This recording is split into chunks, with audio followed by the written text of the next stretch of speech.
Hi guys, okay, just before we get started, I've got raised hands from Ben from Sky, then we'll go to John Southall from the BBC, James Mountford from Merseyside, Neil Jones and James Pearce. That will be in the open unless anyone else indicates. And then we will go to an embargoed section for 3 or 4 questions, which will be embargoed till 10:30 this evening, but I'll make that point clear. Ben, you've got the your opening batting. Ben from Sky, if you'd like to kick us off for this press conference, please. Lovely, thank you, Matt. Jurgen, good to see you ahead of a new season, albeit quite quick from the last one. I've got to ask you about the big story this week. Lionel Messi. Now, he wants to leave Barcelona. He wants to win another Champions League. You've proved you've got a squad, a team capable of winning those kind of trophies. Any interest in signing him, bringing him to Anfield? Interest? Yeah, who doesn't want to have Messi in his team? But yeah, no chance. So the numbers are absolutely not for us. So we don't even have to start thinking about it. It's all clear. No chance. But good player, to be honest. He appears to want to join Manchester City. What would that do for the balance of power in the Premier League, do you think? One of the greatest players of all time joining your Premier League rivals? Would obviously help Manchester City and make it even more difficult to beat them, which was already very difficult. So that's it. That's for the Premier League, it would be great. 100% having the best player in the world in the league is obviously something would help. I'm not sure the Premier League needs boost, but it would be a boost for sure. And would be interesting to see as well. Messi never played in another league than in Spain. So football is different here. So yeah, I would like to see it, but I'm not sure if I will. On a much more serious note, and given the events that have happened in America over the last week or two, the continued fight for equality and fight against racism, I just wondered, what's your take on the stance that sports teams around the world have taken, and also what plans do you have to show your support for that cause tomorrow? To be honest, no real plans in the moment. That's all. It's more about what is the Premier League saying, what are the boys saying, stuff like this. I've followed it a little bit. I saw that obviously some actions were taken by players.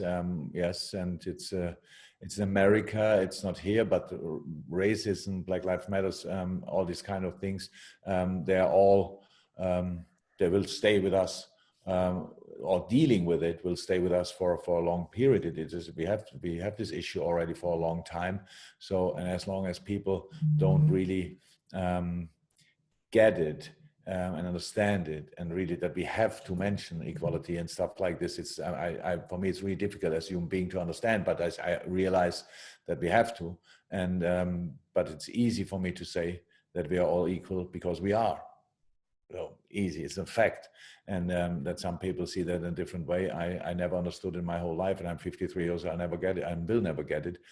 So whatever actions they take there, they will have their reasons for it, and I don't see it in a moment coming in England. But we have to see. We have to see. How I said, it's a worldwide issue, but in the moment, I think for some specific cases, there are real.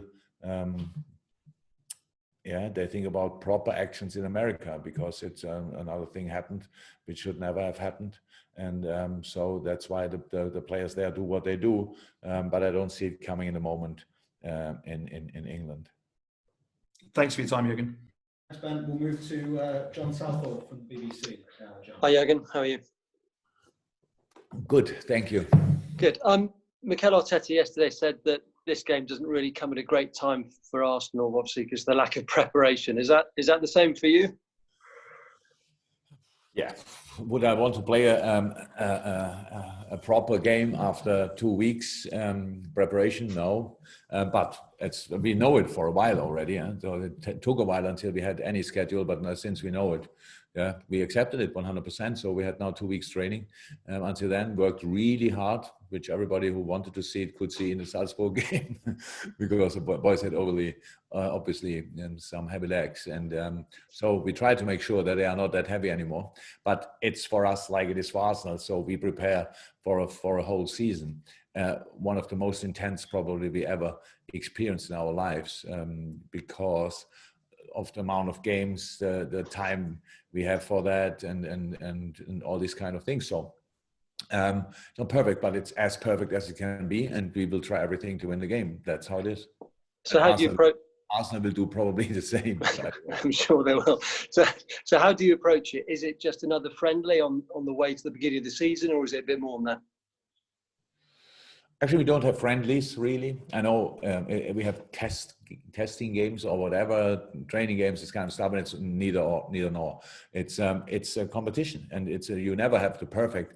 It's really rare that you have the perfect time to prepare for a specific game. If you would ask me how long do we want to have time for a preseason, I would say give me six weeks, and it will be with a full squad. That would be great. So we have until the season starts 4 weeks, which will be slightly interrupted by the international duties and all that stuff, and now of course by this game. But how I said, I would be very surprised if this would be the best game we play this season. But we should be ready to fight for a result, because your opponent has a similar situation. So just give it a proper try, give everything you have, and try to win it. That's all what I can say about it. It's not a test game. It's not a friendly. It's a proper game against Arsenal anyway. So we will try whatever we can. I know you've spoken this week about transfers, bringing players in, how difficult it's going to be. So can we expect any players coming in, or have you got anything in the pipeline? Anything you want to tell us? No, we brought already players in, so yeah, any more? Yeah, Costas, we brought in we are all brought in, but they're coming closer and closer. The kids coming closer, so that's looked really well in the preseason. So I don't know what will happen, to be honest. But there's a long time to go until the 6th of October, and so it will be interesting to see what other teams are doing. But we are more or less in our situation, and we will deal with our situation like we always did. I think the philosophy of this club is pretty clear. We always did that. We will see how much we can, or how much we want to spend, and all these kind of things. So nothing really to say about it. Okay, thank you, John. Much appreciated. We'll go to James Mountford, and then if you want James from TalkSport, so 2 James in a row, but James Mountford first for the question. Hello, Jurgen. Can I just get the injury situation, please, for the game tomorrow? Yeah. So, all the boys which were not involved so far or got slight knocks in the preseason will not be available for tomorrow, but getting closer, all of them getting closer, really closer and closer. So hopefully the majority of them can start training completely normal after the Arsenal game. But this game is now a bit too early for them. Maybe 1 or 2 are involved in a squad. We have to see. But that's it pretty much. So Hendricks looking really good, on a good way. Ox, early stages, but good. Shark, good. Trent, very close. We have to see that. We have to make a decision about tomorrow. Did I forget? Yeah, Harry looks good. Who else? Virgil. Who? Virgil van Dijk, is he? Oh, Virgil. Yeah. No, he looks fine. He looks not good because he has obviously a little cut there, but apart from that, it should be fine. Can I just ask as well, a player who's obviously started in pre-season so far, Ryan Brewster, is he part of your first team plans this season, can I ask? Oh, in a moment he is, and we have to see what will happen in the next few weeks or so. That's we wanna use Ryan, but wanna help Ryan as well. So that's why we have to make decisions, but not now. Obviously, he looks really promising.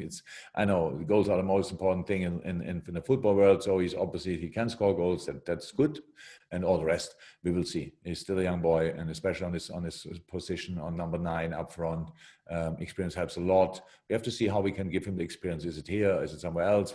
It's just, I only mention it because it's not decided yet. Why should we? It's absolutely no reason for it to rush anything in that thing. He's our boy, and so now in the moment he's here, and he will be involved tomorrow on the squad for sure. And that's it.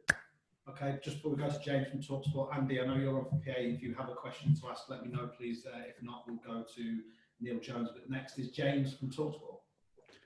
Jurgen, can I ask you about Gini Wijnaldum? We know he's entering the final year of his contract. Would you like the club to try and extend that? I don't think any midfielder played more minutes in the Premier League than Gini last season. Look, that's an open contract situation, obviously. Otherwise, you would know probably, and that means we don't talk about that. That's all. I never did since I do press conference. So why should I change it now? So that's all between us and the player and all these kind of things. It's all good in the moment. So all fine. Gene looked very good in the preseason. Played obviously a couple of good seasons for us. So that's all I can say about that. Okay, I only have 2 more hands up for the open part of the press conference. Neil Jones, followed by James Pearce. We'll go to Neil first, and then we'll go to James Pearce. Hi, Jurgen. You okay? With regards to the season, obviously it's a shorter season, it's a shorter pre-season, and the fixtures come very quickly, one after the other. Does that mean that you need a bigger squad than maybe you would normally need for a normal season? Do you need more players around that you can use? So we will see. We've never been in a situation like that. If you get injuries, too many injuries during a season, you are never prepared for that. You can usually not do that or sort that problem beforehand with the biggest squad ever. So yes, numbers in the squad make sense. We have a big squad in the moment, a lot of young boys involved, but they're all promising and look all good and these kind of things. So the number of the size of the squad is absolutely okay in the moment. It's not probably have injured players and can take a bigger squad tomorrow to London, but still some players will not be involved. So that shows you that we have the number is okay. Probably you talk about the quality and stuff like this. It's again nothing really to talk about. I'm happy with what we have, but we look constantly for improvements. The only difference is we look for improvements as well internally. How can we improve the players, and how can we make them more ready for the specific occasions? And that's what we do. But is the biggest squad ever the solution for the next season? I don't know. We will see how it is. But it's nothing really to say. It will be intense, but nobody's moaning in the moment. We are all happy that we can play it all. So it's just 2 weeks preseason and then playing such an important game tomorrow. It's not idle, but nobody would moan because we are happy we can play these games. And then 2 weeks after that, we start the season. And from these 2 weeks, 10 days, I think roundabout, a lot of international players are away. It's a perfect no, but nobody moans because we take it. We're just happy that we can play again. And that's how we have to approach the whole season. There's no, the time is still uncertain for all of us, not only in football, but in football as well. The situation is not sorted where we are all living in, and so we should not deal with it like it is sorted. We have to show responsibility for a lot of people in the world, in the countries, and in the club, and especially here. And so that's what we try to consider. And so we don't live in dreamland in the moment where we say, "Come on, let's bring him in, let's bring him in, let's bring him in," and then we realize later on, we have some other problems. So we deal with our situation, which is a good one, but we deal with the situation already for a while, and we try to, or think we should do that for a bit longer. And because how's that? It's still uncertain out there, and we should not forget that. Okay. Final question in the open, which goes to James Pearce, and then we'll go to the embargo section for a few questions. James. Hi, Jurgen. You okay? Jurgen, some managers who have won the Community Shield in recent years have mentioned it when they've talked about winning doubles and trebles and quadruples, classing it as a major trophy. For you, is this a proper trophy up for grabs, or is it simply all about building up minutes in players ahead of the Premier League kicking off? That's what we did in training now, but in the game we just have to deliver. So that's how it is. It's all about fighting. It's all about really fighting hard. It's digging deep and all this kind of stuff. That's how it is. And it's how I said, it's not perfect, but it's the best moment we can get. So we should really give it a proper try. What other people make of it is never important. I remember last year we really, everybody told me team, club, World Cup is nothing I should even consider going, stuff like this. I can tell you when we won it, it felt exceptional, really. And then it was not 1 second, I didn't think a second, what do other people think about it? So it felt exceptional for us, it felt exceptional for our supporters. And so we have the first chance, so we really want it. But that doesn't mean we get it, it just means we have to give our everything to have a chance. So, and that's what we are working on, nothing else. What it means to other people or not, I couldn't be really bothered about it. It's just how it is. There's a final, it's Wembley, so let's give it a try. Thank you. Thanks, James. So now we go to the embargoed section. So those of you who are streaming, sending information back, doing anything like that,